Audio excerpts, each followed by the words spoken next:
सोया हुआ।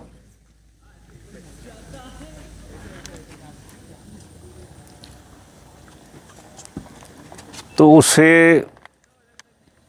किसी भी युक्ति से जगाया जा सकता है, क्योंकि वो सोया है। तो जगाना संभव है, लेकिन आदमी जागा हुआ हो और सोने का बहाना कर रहा हो, है जागा और सोने का बहाना करता है, तरकीबें नई नई ढूंढता है सोने की। असली में जागना नहीं है, सोने की तरकीबें बंद करना। जागे, अगर जागे नहीं हो तुम, तो तुम हो नहीं सकते। अभी तुम हो, ये किसको पता लग रहा कि तुम हो? ये किसको पता लग रहा? आपको ही लग रहा है कि मुझे लग रहा? आपको लग रहा है कि आप हो और जागे हुए, ऐसा भी लग रहा है। लग रहा है कि नहीं?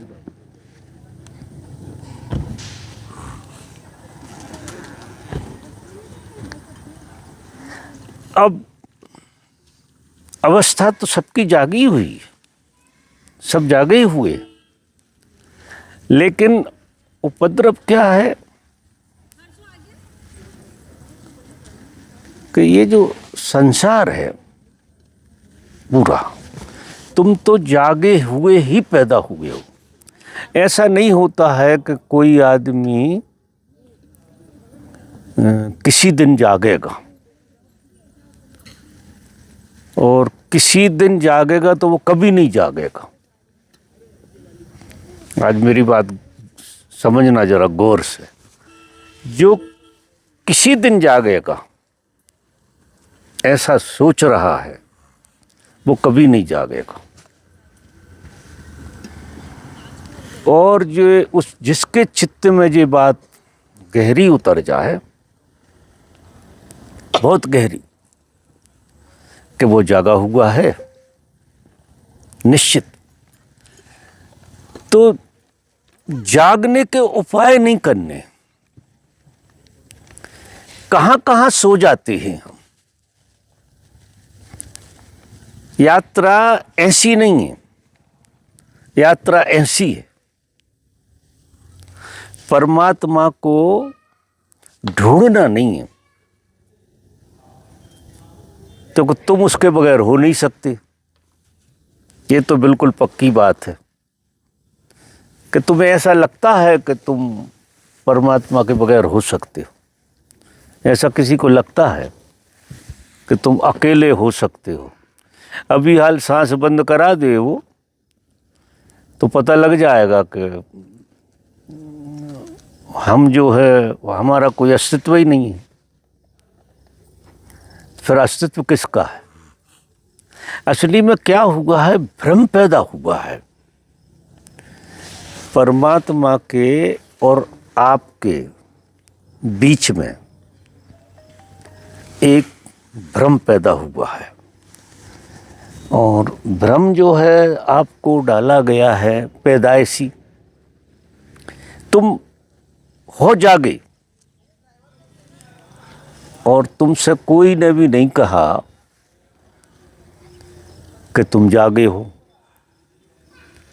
यहाँ या तो आपस में जो बातचीत होती है वो सोने की विधियां बताते हैं, जो भी जिससे भी बात करोगे वो सोने की विधि बताता है कि तुम इस तरह से सो जाओ। तुम पैदा हुए हो तब से लोरी सुन रहे हो, लोरी।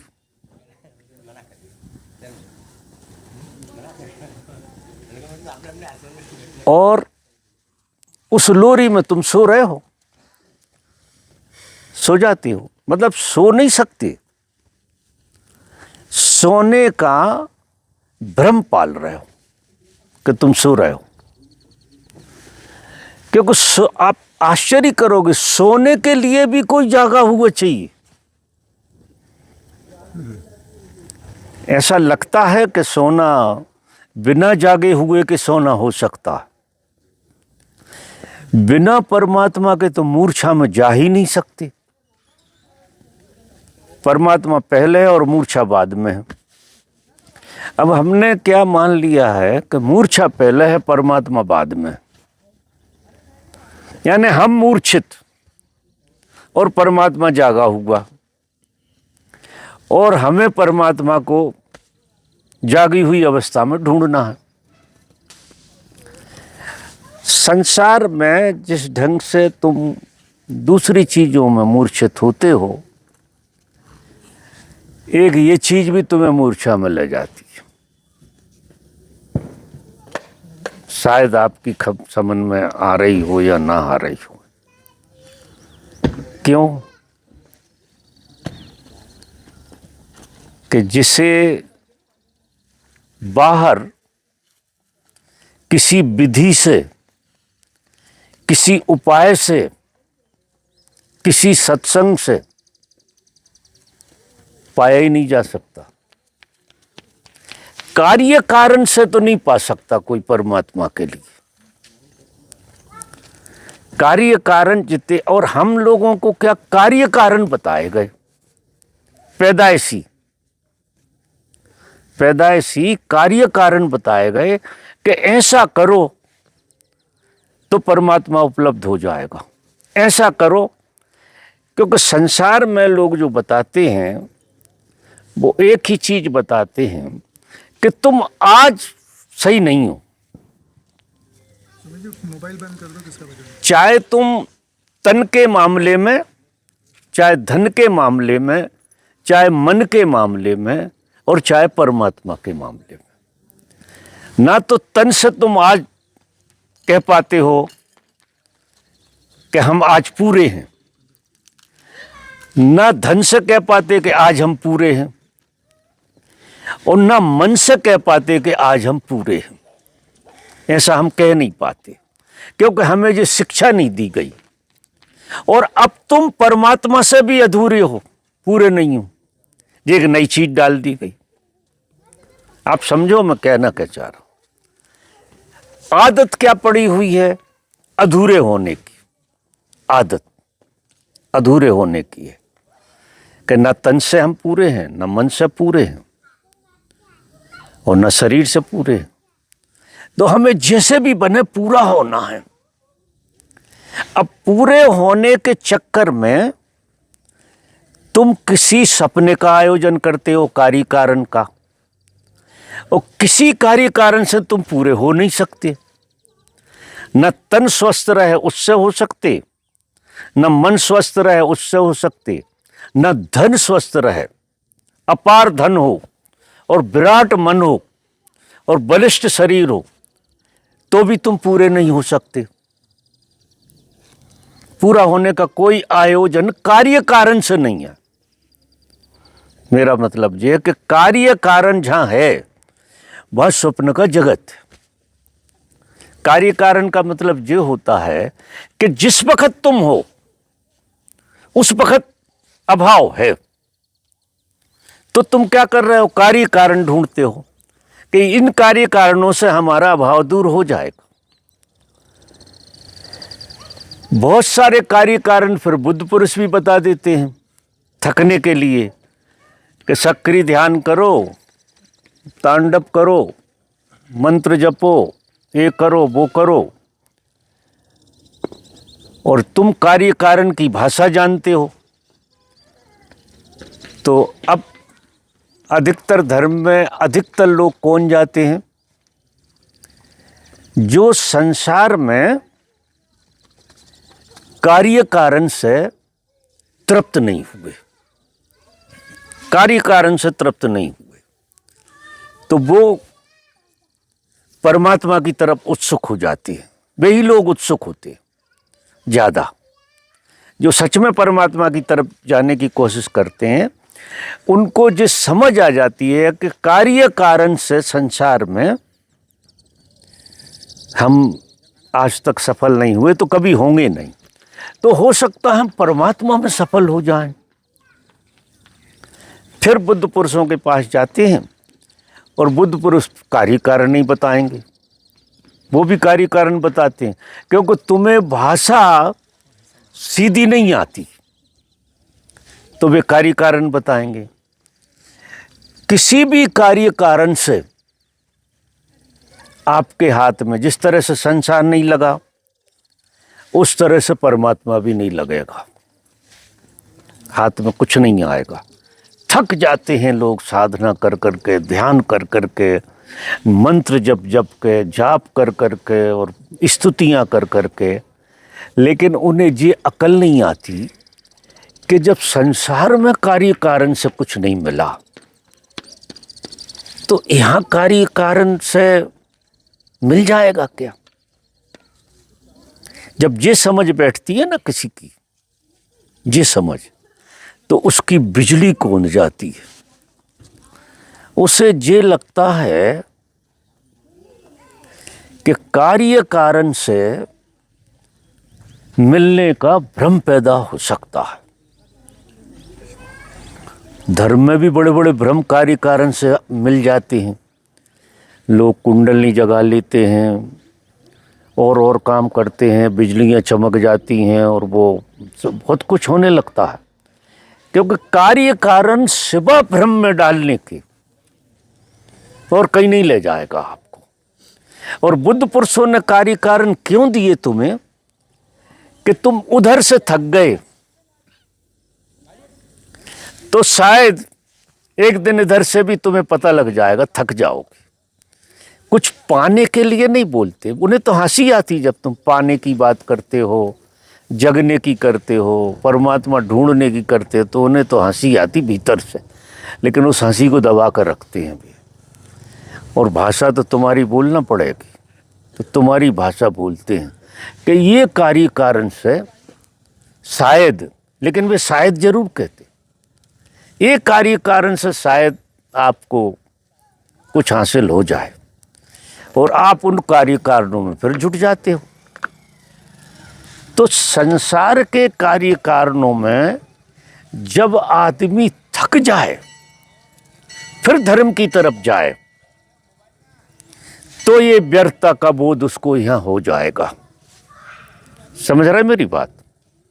तो व्यर्थता का बोध हो जाएगा कि कुछ भी करो और किसी से भी मिलो, कहीं भी माथा टेको, तुम्हें कुछ भ्रम पैदा हो जाएंगे। उस भ्रमों की शांति थोड़ी देर के लिए आपको आएगी और खो जाएगी, और जब आएगी और खो जाएगी तो और पीड़ा होगी।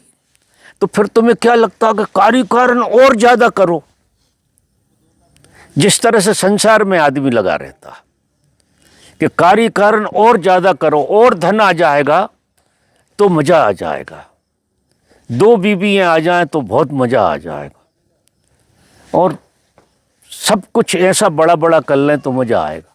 कार्य कारण से सुख ढूंढ रहा आदमी सबसे बड़ी भ्रमणा, क्योंकि कार्य कारण से कर्ता का जन्म होता है, और कर्ता बुद्धि आपकी कहीं नहीं जाने देगी, भाई गोल गोल घुमाएगी। यहां भी कार्य कारण धर्म में करते हो, उससे कर्ता बुद्धि प्रगाढ़ होगी कि तुम्हारे करने से परमात्मा मिल जाएगा।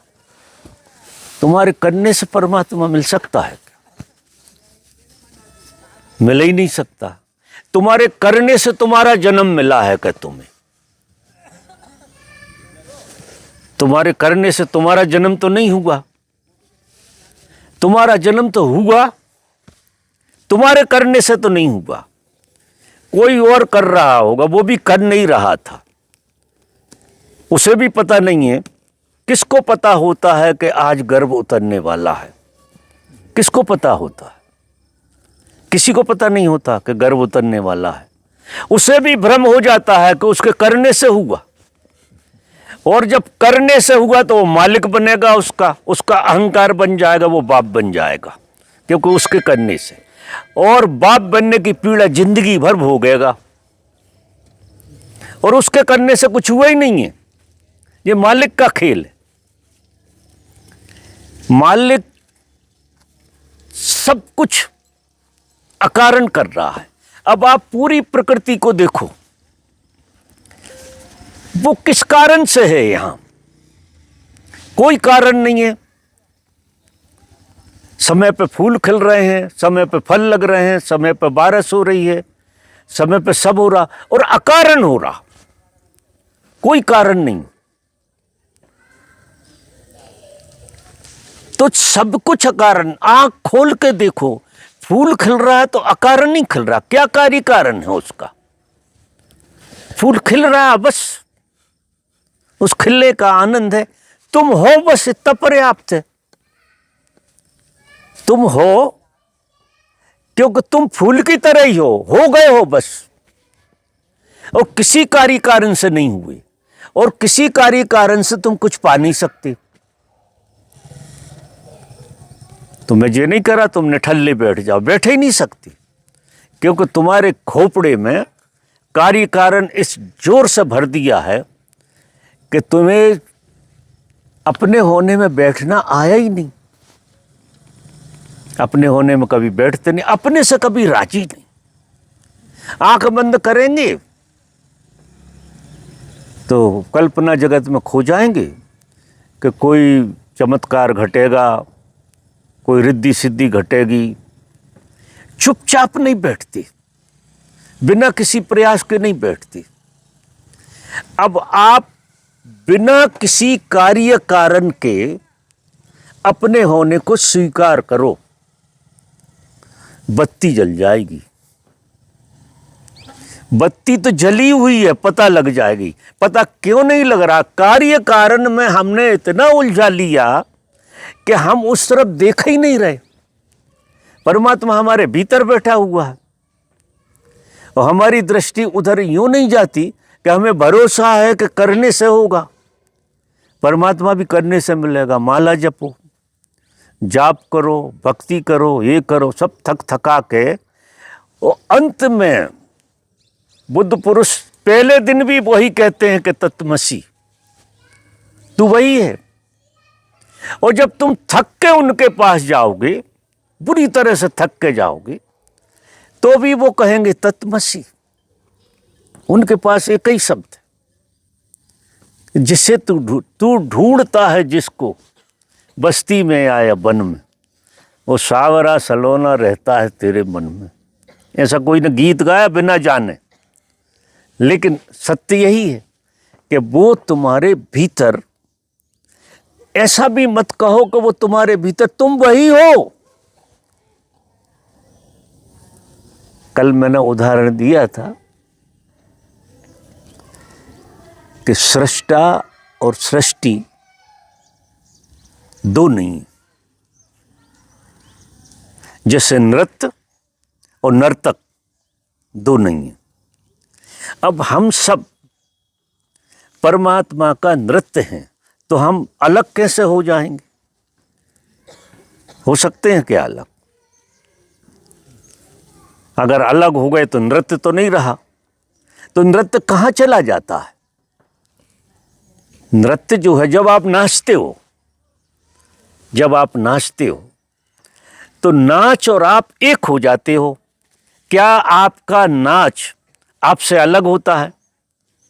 और फिर क्या होता है कि नृत्य जब बंद हो जाता है तो कहाँ चला जाता है? वो आप में ही समा जाता है।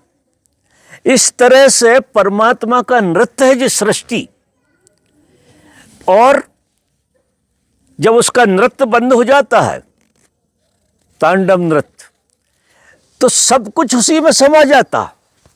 सब शिव में समा जाते हैं, सब शिव से ही पैदा होते हैं, और जो शिव से पैदा होता है वो शिव ही होता है, इससे कम थोड़ी होता है। और समा भी सिम में ही जाता है। जिस तरह से नृत्य पैदा होता है तुमसे, परमात्मा नर्तक है, नृत्य हो रहा है उसका, ये नृत्य है। और ये सब तुम देख रहे, इसलिए हर चीज तुम्हें सुंदर लगती है, हरियाली और ये और वो। फिर उसका नृत्य धीमा तेज होता रहता है। जब धीमा हो जाता है तो पतझड़ होने लगता है, पत्ते गिर जाते और नई चीजें पैदा हो जाती हैं, फिर नृत्य खड़ा हो जाता है। ये नृत्य ऐसे ऐसे होता रहता है। तो उसको तुम परिवर्तन मानते हो, परिवर्तन होता रहता है, लेकिन उस परिवर्तन में नृत्य उसी का चल रहा होता है, वही प्रकट होता है। तो ढूंढ किसको रहे हो? अब चुप बैठना सीखो। सारे संतों ने आखिरी में एक बात बताई कि तुम चुप हो जाओ, और आदमी से कहो कि 1,00,000 रुपया देते हैं रोज का, तुम चुप हो जाओ, तो चुप नहीं हो सकता। वो कहेगा मर जाएंगे, चुप नहीं रह सकते, क्योंकि घबराहट होने लगती चुप होने में। और 1 दिन रह जाएगा चुप, 2 दिन रह जाएगा, और हमें दिखाने चुप रहेगा, भीतर तो बवाल चलता ही रहेगा। और चुप हो गए तो तुम, चुप होने का मतलब ये है कि जब तक तुम बोल रहे हो, जब तक नृत्य जैसा देख रहे हो तुम अपने को, और जैसे ही तुम चुप हुए कि तुम नर्तक में समा गए, तुम परमात्मा में समा जाते हो, तुम बचते ही नहीं, क्योंकि तुम अलग हो ही नहीं सकते हो। बट उतने ही अलग हो जैसे नृत्य और नर्तक, इतना ही फर्क है। और नृत्य और नर्तक अलग कैसे हो सकते हैं? तो ढूंढ किसको रहे हो? ढूंढ किसको रहे हो? अब तुम नृत्य में ढूंढ रहे हो, नृत्य में, और नर्तक को भूल रहे हो। नर्तक को तुम बिल्कुल भूल रहे हो, नृत्य में ढूंढ रहे हो। तो नृत्य में अकेले में नहीं मिलेगा, जबकि नृत्य उसी का है, लेकिन नृत्य में आप अनुभव नहीं कर पाएंगे। तो चुप हो जाओ आप, मन से, तन से, विचार से, भाव से। जिस समय भी जो व्यक्ति चुप हो जाता है, वो परमात्मा में लय हो जाता है। मिलता किसी को नहीं है परमात्मा, क्योंकि तुम परमात्मा ही हो, तो मिलोगे कहाँ? किसको कौन मिलेगा? तुम जो अनुभव कर रहे हो व्यक्ति की तरह, वो सब कुछ सृष्टि की तरह, वो सब कुछ उसमें लय हो जाएगा, उसी में लय हो जाएगा। क्योंकि इस जगत में सिवा परमात्मा के कोई भी नहीं है, किसी चीज का कोई अस्तित्व नहीं है। निजी अस्तित्व है तो उसी का अस्तित्व है, और वही नाचता है तो बहुत सारे रूपों में दिखाई देता है। वही नाच बंद कर लेता, सब उसमें डूब जाता है। और वही का वही खेल यहां चल रहा है, वही का वही। नृत्यों में नृत्य बढ़ते चले जाते, नृत्य का हिस्सा भी नृत्य कर रहा, ऐसे समझिए। तो दिवाली रोज हो रही है, सवेरे रोज उठते हो, अपने को पाते हो, रूप से सम्मोहित हो जाते हो, गहराई से देखते नहीं हो, क्योंकि रूप रात के बदला जा सकता है तुम्हारा। ऐसी कोई कीमिया हो कि रात के आपका रूप बदल दिया जाए। और मृत्यु क्या करती है? आपका रूप ही तो बदल कर दोबारा से भेज देती। वो जरा लंबा अंतराल है। अगर रोज नींद में ऐसा हो जाए कि आपका पूरा रूप बदल दिया जाए और सवेरे आप दूसरे रूप में खड़े होकर मिलो, तो आपको प्रतीति कुछ अलग ढंग की होगी, बिल्कुल। क्योंकि तुम जो है न्यू बॉर्न मानोगे अपने को, बिल्कुल न्यू बॉर्न। और परमात्मा न्यू बॉर्न होने का नाम है, और न्यू बॉर्न हो ही रहा है। बस इतना है कि वो जो ड्रेस है, जो वस्त्र हैं, जो आवरण हैं, वो वही का वही रहता है। तुम रात में जब गहरी नींद में होते हो तो तुम क्या हो जाता है, तुम्हारा नृत्य बंद हो जाता है और तुम नर्तक में समा जाते हो रोज। और नृत्य का पता लग जाता है, नर्तक का पता नहीं लगता, क्योंकि तुम्हारा नर्तक की तरह कभी ध्यान ही नहीं गया। तो तुम्हारा मन नृत्य तक समझ सकता है। तो तुम जो कर्म कर रहे हो वो नृत्य है। जो भी कर्म तुमसे हो रहा है वो नृत्य हो रहा है। सब कुछ नृत्य हो रहा, वो किसी कार्य कारण से नहीं हो रहा। नृत्य का कार्य कारण से क्या लेना देना। नृत्य तो नृत्य है, हो रहा है, जिसे तुम कर्म मान रहे हो। और कर्म मानने के कारण, कर्ता बुद्धि के कारण तुम अहंकार में फंस गए। नृत्य जो है वो नृत्य है। जब रात के तुम सोते हो तो ये नृत्य कहाँ चला जाता है, पूरा तुम में ही समा जाता है। तुम्हारी सारी एक्टिविटी, सारी क्रियाएं तुम में समा जाती। दुर्भाग्य यह है कि सवेरे जब हम उठते हैं तो उसी रूप को पाते हैं। तुम्हारा रूप नहीं बदलता, उससे तुम्हें भ्रम पैदा होता है कि तुम ही कल जी रहे थे और तुम ही आज जी रहे हो। क्योंकि रूप के कारण तुम्हारी स्मृति जुड़ी हुई है, संबंध जुड़े हुए हैं। वो नृत्य तुम्हें याद रहता है। पैदा हुए हो जब से अभी वो नृत्य तुम्हारा, तुम भूलते नहीं हो। क्योंकि जबकि रोज वो नृत्य खत्म होता है, रोज तुम समाधि में जाते हो, लेकिन लौट के उसी रूप में आते तो आइडेंटिफाइड फिर हो जाते हो। तो इतनी समझ से जियो, रात में ऐसे जियो कि आखिरी रात है। और आखिरी रात होती, मरते तो हो ही, नींद में कहाँ चले जाते हो तो मरते ही होगे। कहाँ जाते हो कोई पता तो होता नहीं किसी को। सपने तक का पता होता है, रात में गहरी नींद का पता तो नहीं होता किसी को। कहाँ जाते हो कभी ख्याल किया इस बात का? कभी ख्याल नहीं करता आदमी के गहरी नींद में हम कहाँ चले जाते। नींद जो है रहस्य खोल देती है। अगर ये प्रश्न पैदा हो जाए किसी के मन में कि गहरी नींद में हम कहाँ चले जाते हैं और सवेरे फिर लौटे आते हैं ज्यों के त्यों, पूरे मिट जाते हैं और पूरे फिर बन जाते हैं। ये लीला चल रही है, आंशिक लीला है उसी की।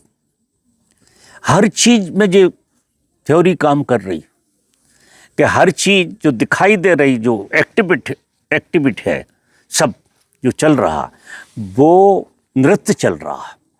और नृत्य सबका 24 घंटे में एक बार डूब जाता है। और ये मृत्यु क्या है? ये नृत्य जो है तुम्हारी जिंदगी भर की स्मृति जो नृत्य की है, वो सारी स्मृति तुम्हारी उस परम नींद में, वो ऐसी नींद होती है मृत्यु, ये गजब की चीज होती है। उससे अच्छा दुनिया में कुछ है नहीं। क्योंकि ये जो दुनिया भर का तुमने स्मृति में बोझ रखा था, वो मृत्यु सब खत्म करा देती, साफ कर देती। और तुम न्यूबॉर्न सवेरे पैदा होते हो दूसरे दिन। ये सतत चलता रहता है, क्योंकि परमात्मा तो अनंत है और ये जीवन भी अनंत है। जब जीवन अनंत ही तो मुक्त कहाँ होना, किससे मुक्त होना? जब जीवन अनंत है तो तुम्हें मुक्त किससे होना? ये नृत्य बंद हो नहीं सकता है, ये चलता ही रहेगा। क्योंकि परमात्मा अनंत है और उसकी लीला अनंत है।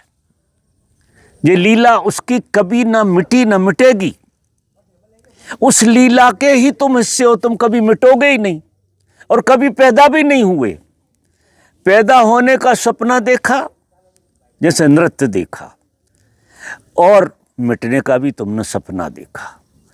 तो जो भी जहाँ खड़ा है यहाँ दया का पात्र है, ऐसे मानो। और जो भी प्रश्न उपजते हैं वे फिजूल की खुरापाते हैं। खोपड़ी का खेल है, अहंकार का खेल है। उसमें मुझे भी बात करने को शामिल करने की कोशिश की जाती है। वो तो कृपा है कि मैं समझ के करता हूँ कि ये खेल खेल रहा हूँ, जो खेल से ज़्यादा नहीं। एक नृत्य है, ये भी नृत्य है जो मैं बोल रहा हूँ, मैं जान के कह रहा हूँ कि ये नृत्य है और ये नृत्य खो जाता है, चुप हो जाओ, गया एक पार्ट नृत्य का, ऐसा खेल है। तो शायद आपको समझ में आई हो बात। ठीक।